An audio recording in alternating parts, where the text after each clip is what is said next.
ఎప్పుడైతే ఎవరైతే కోర్టు పక్ష అయితే, పోలీస్ స్టేషన్ పక్ష అయితే ఇంకా మన జీవితాలు బాగుపడవు. మిమ్మల్ని వాళ్ళు కూడా ఎక్స్ప్లాయిట్ చేసే పరిస్థితి వస్తుంది, అవమానాలు భరించాల్సి వస్తుంది. కక్షలు కార్పణ్యాలకు తావులేని ప్రదేశంగా ప్రగతికి ఆనందానికి మూలంగా తయారు చేయాలని మనం అందరం ముందుకు పోయాం. నేను ఒకటి ఆలోచిస్తున్నాను, అందరి జీవన ప్రమాణాలు పెరగాలి, ఆదాయం పెరగాలి, మెరుగైన వసతులు రావాలి. అందుకే మీరు చూస్తే ఆర్థిక అభివృద్ధి పైన శ్రద్ధ పెట్టాను. జిఎస్టిపి దీనివల్ల మీ తలసరి ఆదాయం పెరుగుతుంది. మొన్నటి వరకు మన నియోజకవర్గం 1,59,000 రూపాయలు తలసరి ఆదాయం అయితే ఈరోజు 2,14,000 వచ్చింది. 35% పెరిగింది. ఇప్పుడు నేను తీసుకున్న కార్యక్రమాలన్నీ సుజావుగా జరిగితే ఆటోమేటిక్గా కుప్పానికి మంచి రోజులు వస్తాయి, ఇంకా ఏ సమస్య ఉండదని చెప్పి కూడా నేను మీకు తెలియజేస్తున్నా. ఈరోజు కుప్పం టౌన్లో 413 కోట్లతో మౌలిక సదుపాయాలకు నాంది పలికాం. ఇక్కడ 203 చెక్ డ్యాములు కట్టాం, మైన్ ఇరిగేషన్ స్కీమ్స్ అన్ని చేస్తున్నాం. 304 తాగునీటి పనులు పూర్తయినాయి. 12 ఎన్టీఆర్ సుజల నీటి పథకాలు పునరుద్ధరించాం. 104 ఓవర్ హెడ్ రిజర్వాయర్లు మరమ్మతు చేశాం. గోకులం కింద 741 చేశాం, ఇంకా ఎక్కువ చేస్తాం. ప్రభుత్వ పాఠశాలలో వసతులు పెంచాం. ఇంకో పక్క మీరు చూస్తే 102 కిలోమీటర్లు సీసీ రోడ్లు వేసాం. 100% ఎల్ఈడి బల్బులు పెట్టాం. 1,15,000 మందికి టాటా సంజీవిని ప్రాజెక్టులో ట్రీట్మెంట్ ఇప్పించాం. ఇంకో పక్క కేర్ అండ్ గ్రో కొత్త టెక్నాలజీ, చిన్న పిల్లలకు ఏదైనా డెఫిషియన్సీస్ ఉంటే ముందుగానే స్క్రీనింగ్ చేసి కరెక్షన్ చేసే పరిస్థితి కూడా ముందుకు పోయాం. ఇది కాకుండా P4 కింద పబ్లిక్ ప్రైవేట్ పీపుల్స్ పార్ట్నర్షిప్ కింద 9,000 మందిని ఎంపిక చేశాం. సిఎస్ఆర్ కింద ముందుకు పోతున్నాం. ఈరోజు అదాని వచ్చారు, 4,000-5,000 ఇండ్లు వాళ్ళు తీసుకున్నారు. ఇంకో పక్క మెగా వచ్చారు, ఇంకో పక్క టీవీఎస్ వచ్చారు.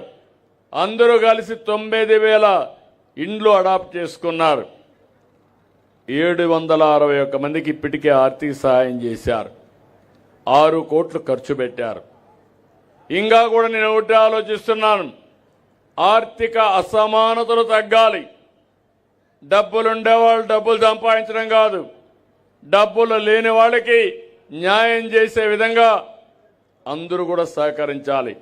అందుకే నేను పెట్టిన విధానం మీరు చూస్తే ఎంబీకే 10-20 అన్నాను. మార్గదర్శి బంగారు కుటుంబం, పేదవాళ్ళు బంగారు కుటుంబం, డబ్బులుండేవాళ్ళు మార్గదర్శి. మీరు వీళ్ళని అడాప్ట్ చేసుకోండి. అడాప్ట్ చేసుకుని ఏదో చారిటీ కాదు, అది మీ బాధ్యత. మీరు కంటిన్యూగా నిరంతరం వారికి సహాయం చేయడం, ఆలోచనలు ఇవ్వడం, ఏం చేస్తే బాగుంటుందో వాళ్ళకి చెప్పగలిగితే దానివల్ల వాళ్ళు కూడా పైకి వచ్చే పరిస్థితి వస్తుంది. ఈరోజు ఒక పక్క ప్రభుత్వం అన్ని పనులు చేస్తున్నాం. 5,179 ఇళ్లు పూర్తి చేసి 102 కోట్ల రూపాయలు వాళ్ళ ఖాతాలో వేసాం. 1,433 మంది కొత్తగా గ్యాస్ కావాలంటే ఇచ్చాం. ఇంకో పక్కన 550 కోట్ల రూపాయలు ఖర్చు పెట్టాం సంక్షేమానికి.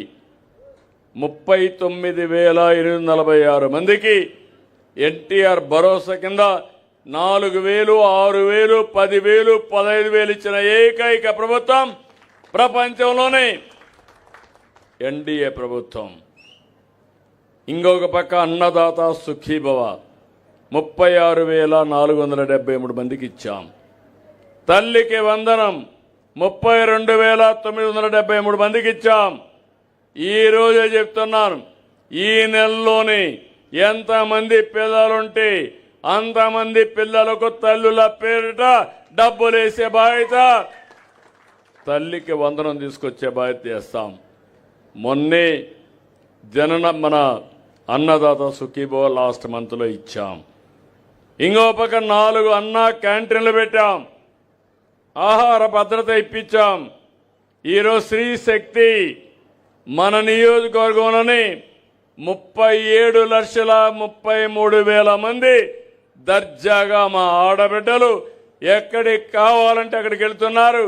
దేవాలయాలన్నీ కిటకిటలాడుతున్నాయి. బ్రహ్మాండంగా భక్తి పెరిగింది. దానివల్ల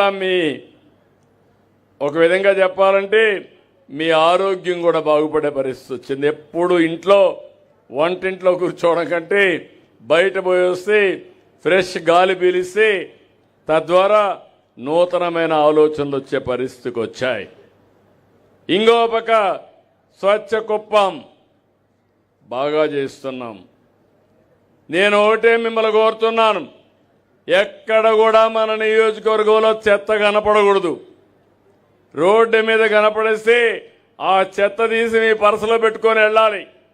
మీరు తాగిన నీళ్లు మీ బాటిల్ రోడ్డు మీద వేయకూడదు. అది మీ బాధ్యత. ఈరోజు నేను చేసిన పని మీరు ఒక్కసారి చూస్తే రాష్ట్రం మొత్తం ఇంటింటికి వచ్చి చెత్త కలెక్ట్ చేస్తున్నాం. అక్కడి నుంచి 143 ఎలక్ట్రిక్ శానిటేషన్ వాహనాలు పెట్టాం. 35,000 లెగసీ వ్యర్థాలని కలెక్ట్ చేశాం.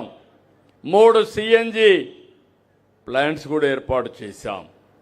ఇంకో పక్క చెత్త నుంచి సంపద తీయడానికి కరెంటు ఉత్పత్తి చేస్తున్నాం. బయోడీజిల్ ఉత్పత్తి చేస్తున్నాం. సర్క్యులర్ ఎకానమీకి పోతున్నాం. నేను చిన్నప్పుడు చూసేవాడిని, ఊర్లో కొంతమంది వచ్చేవాళ్ళు, పాత వస్తువులు ఇస్తే కొత్త వస్తువులు ఇస్తాం, డబ్బులు ఇస్తామని గట్టిగా అనౌన్స్మెంట్లు చేసేవాళ్ళు. అదే స్ఫూర్తితో ఈరోజు మీ అందరికీ ఒక వాహనాన్ని పంపిస్తున్నాను. మీ ఇంట్లో చెత్త ఉంటే, పనికిరాని వస్తువులుంటే ఇచ్చేసి మీ ఇల్లు క్లీన్ అయిపోతుంది, పరిశుభ్రంగా ఉంటుంది. మీరు కావాలంటే అదే వెహికల్లో నిత్యావసర వస్తువులు మీకు ఇచ్చే పరిస్థితి తీసుకొచ్చాను. అంటే ఈ ప్రభుత్వ విధానం మీరు గుర్తుపెట్టుకోవాలి. ఎక్కడన్నా దారిలో చెత్త ఉన్నా దాన్ని కలెక్ట్ చేయడానికి కొన్ని వాహనాలు పెట్టామని చెప్పి కూడా నేను మీకు తెలియజేస్తున్నా. ఇవన్నీ కానీ మనం చేయగలిగితే కుప్పమే కాదు, రాష్ట్రం ఒక ఆదర్శం అవుతుంది. కుప్పానికి కొన్ని ప్రత్యేకతలు ఉన్నాయి. అందుకే మిమ్మల్ని అందరినీ కోరుతున్నా, కుప్పాన్ని ఒక ఎక్స్పీరియన్స్ సెంటర్గా తయారు చేద్దాం. మళ్ళీ వాడుతున్నా. ఎక్స్పీరియన్స్ అంటే ఇక్కడికి వస్తే కొత్త అనుభూతి రావాలి, స్వచ్ఛమైన గాలి పీల్చాలి, స్వచ్ఛమైన తిండి తినాలి. రెండోది, మీరు కూడా గౌరవంగా మాట్లాడాలి. ఎవరన్నా టూరిస్టులు వస్తే వాళ్ళ జోబులు కొట్టేయాలనుకుంటే మాత్రం మళ్ళా టూరిస్ట్ రారు ఇక్కడికి. మీ ఇంటికి వచ్చినా గౌరవంగా అతిథిగా చూసుకోవాలి. అందుకే హోమ్ స్టే పెట్టాం, కంగొందులే పెట్టాం.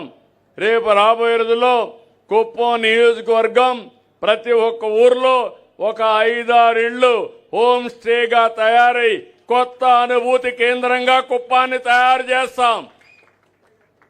ఇక్కడే ఎలిఫెంట్ సఫారీ కానీ, ఇంకో పక్క రాక్ క్లైంబింగ్ కానీ, అదే మాదిరిగా అడవుల్లో లోపలికి పోయి కొత్త అనుభూతి విధంగా ఎకో టూరిజం కానీ, ట్రెక్కింగ్ కానీ, ఇంకో పక్క ఇక్కడే మనం పెద్ద ఎత్తున బ్లూ గ్రనైట్ హెరిటేజ్ క్లస్టర్ పెట్టాం.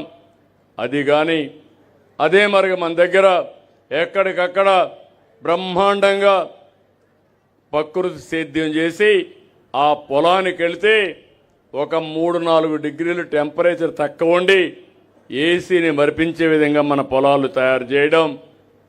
బిల్డింగ్స్ అన్నీ కూడా కుప్పంలో మీరు చూస్తున్నారు. స్పోర్ట్స్ కాంప్లెక్స్ తీసుకొస్తున్నాం, ఆర్టీసీని ఇచ్చేస్తాం, ఇండస్ట్రీ తీసుకొస్తాం.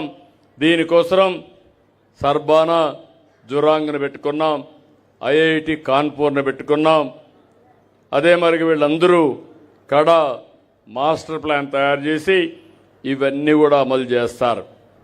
ఒకటి కాదు, హిండాల్కో వచ్చింది, శ్రీజా మిల్క్ వచ్చింది, ఆధా గ్రూప్ వచ్చింది, కింగ్స్ వుడ్ వచ్చింది, అడిడాస్ వంటి పరిశ్రమలు వచ్చాయి.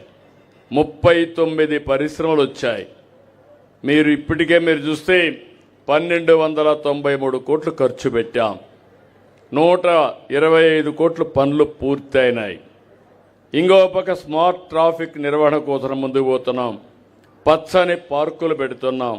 ఫుట్పాత్లు ఏర్పాటు చేస్తాం. సోలార్ పవర్ ప్రాజెక్టులు వస్తాయి. ఈ మొబిలిటీ అన్ని వాహనాలు కరెంటుతోనే గ్రీన్ ఎనర్జీతో రన్ చేస్తాం. కడాన మన నియోజకవర్గంలో బెస్ట్ వే కింద మీరు ఒకటి గుర్తుపెట్టుకోవాల్సింది, ఇప్పటికి 110 ఎలక్ట్రికల్ శానిటేషన్ వాహనాలతో 100% చెత్త కలెక్ట్ చేస్తున్నాం. జాబ్ మేళాలు పెట్టి 900 మందికి ఉద్యోగాలు ఇచ్చాం. ఎంతమంది కావాలన్నా నేర్చుకోగలిగితే స్కిల్ డెవలప్మెంట్ చేసుకుంటే ఇక్కడే ఉద్యోగాలు ఇస్తాం. అదే మాదిరిగా డాక్రా సంఘాలని, మెప్మా సంఘాలని పారిశ్రామికవేత్తలు చేస్తాం. స్వయం బ్రాండ్ తీసుకొచ్చాం. వాళ్ళని ఒకటే ఆలోచిస్తున్నాం. పోయిన సంవత్సరం 1,49,000 మందిని చేశాం. ఈ సంవత్సరం 5 లక్షల మందిని, పేద మహిళల్ని పారిశ్రామికవేత్తలుగా తయారు చేసే బాధ్యత నేను తీసుకున్నానని చెప్పి కూడా నేను మీకు తెలియజేస్తున్నా. ఇంకో పక్క తొందరలోనే కుప్పంలో విమానాశ్రయం కూడా వస్తుంది. రైల్వే ట్రాక్ ఉంది, ఇండస్ట్రీలు ఉన్నాయి, నేషనల్ హైవే ఉంది. పక్కన ఇంకొక 2 నేషనల్ హైవేస్ పోతాయి. ఇంకొకటి అవసరమైతే కుప్పా నుంచి డైరెక్ట్గా బెంగళూరుకి ఇంకొక నేషనల్ హైవే వస్తుంది. అన్నీ వచ్చినా కుప్పానికి ఒక ఎయిర్పోర్ట్ కూడా అవసరం. కుప్పానికి తొందరలో ఒక మంచి ఎయిర్పోర్ట్ తీసుకొచ్చి కుప్పంలో పండించిన మంచి పంటలు కూడా ప్రపంచానికి ఎగుమతి చేసే విధంగా చేసే బాధ్యత ఈ ప్రభుత్వం తీసుకుంటాం. ఇవన్నీ చేసినప్పుడు మీలో ఒకటి ఆలోచించాలి. నేను ఎప్పుడు రౌడీజో నాకు తెలియదు. నేను ఎప్పుడు కూడా హత్యలు చేయను. నాకు నమ్మకం లేదు. నమ్మకం కాదు, నా ప్రవృత్తి కాదు. నా జీవితంలో దానికి నేను పుట్టలేదు.